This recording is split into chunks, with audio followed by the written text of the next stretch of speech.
Qaysi yaqinim bilan kafega borsam, albatta palon pulga shu qarsillab baqlajon salatini buyurtma qiladi. Menimcha siz ham shunaqa bo'lsangiz kerak. Qo'ying, oddiy narsani uyda arzimagan pulga birgalikda tayyorlab qo'ya qolamiz. Demak, birinchi navbatda baqlajonni yuvib tozalab, idishga solib, ustiga tuz bilan suv quyamiz. Keyin esa 15 minutga bir chetga olib qo'yamiz. Bu paytda pomidorni to'rab olishimiz kerak. Xohlagan turdagi pomidordan foydalansanglar bo'ladi.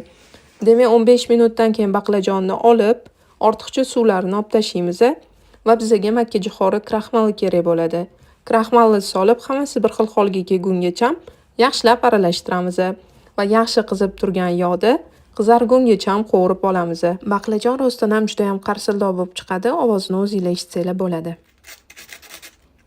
Endi esa idishga birinchi navbatda ko'kat solamiz, ketidan pomidor va baqlajonni solib, maxsus sous quyamiz. Ta'bga ko'ra bezatib, dasturxonga tortsak bo'ladi. O'sha kafelarda palon pulga sotiladi.